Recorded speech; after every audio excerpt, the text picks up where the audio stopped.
বাংলাদেশে ম্যাক্সিমাম সকালে শীতের বেলা মুড়ি খাইতে খাইতে মসজিদে গেছি। এখন কেজি স্কুলটাকে ডাইভার্ট করে এই সময়টা যে নিয়ে নিচ্ছে এই ব্যাপারে একটু কথা বলুন।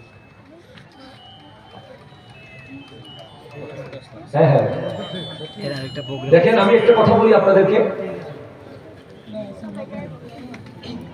আচ্ছা, আমি একটা কথা বলি, শোনেন।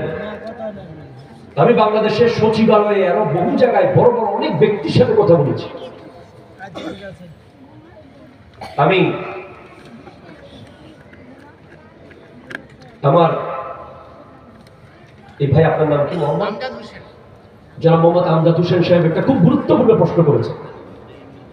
জনাব আমজাদ হোসেন সাহেব বললেন যে মক্তব যে বন্ধ হয়ে গেছে, কেজি স্কুল যে চালু হয়েছে, এটা আমাদের জন্য বড় ধরনের দুর্ভোগের ব্যাপার, ঠিক কিনা? চরম দুর্ভাগ্যের ব্যাপার। আপনি খেয়াল করে দেখবেন, বর্তমানে বাংলাদেশের প্রশাসনিক জায়গায় অনেক বড় বড় ব্যক্তিরা আছে, যাদের অনেকের সাথে আমি কথা বলেছি। আচ্ছা, আপনি এত আদববান কেমনে হলেন?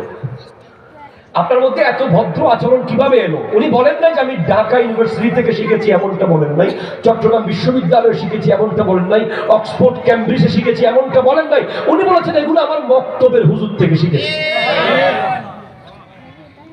মক্তবের হুজুরের অবদান আমরা কেউ কোনোদিন ভুলতে পারবো না, কারণ ওই বয়সে যেটা শেখানো হয় ওটা পাথরে খোদাই করার মতো হয়।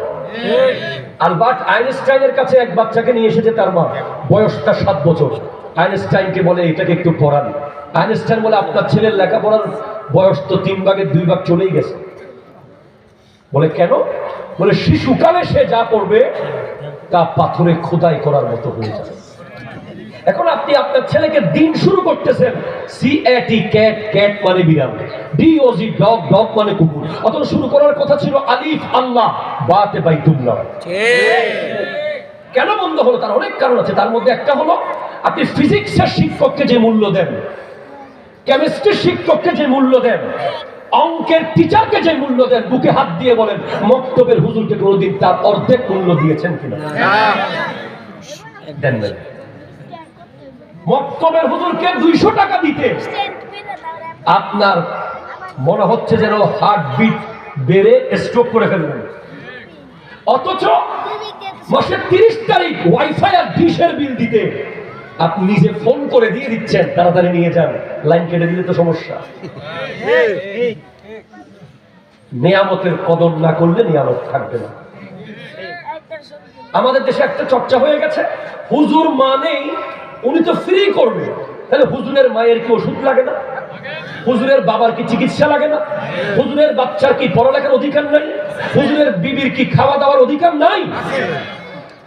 যেখানে আমার নবীর সাহাবা একটা ফু দিয়ে, শুধু একটা ফু দিয়ে 30টা ছাগল নিয়েছে, বুখারী বর্ণনা।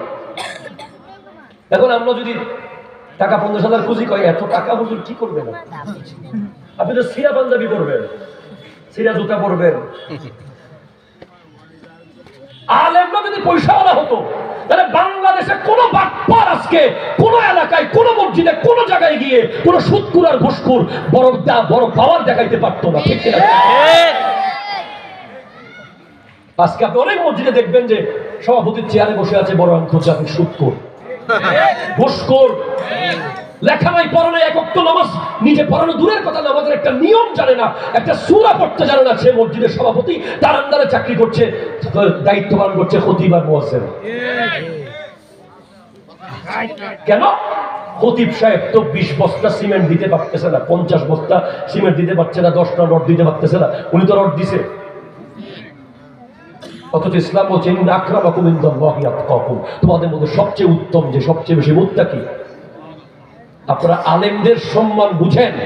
মক্তবের হুজুরের মূল্য যদি ঠিক না করেন, তাদেরকে মূল্যায়ন করা যদি শুরু না করেন, ফিজিক্স, কেমিস্ট্রি আর বায়োলজি পড়ে সে আপনাকে লাথি মেরে বৃদ্ধাশ্রমে ফেলে দেবে। আর মক্তবে যদি পড়ে, সে অন্তত আপনাকে নিয়ে থাকার সম্ভাবনা আছে। আল্লাহ তৌফিক দান করুন। আমাদের সহসভাপতি সাহেব কি আছে?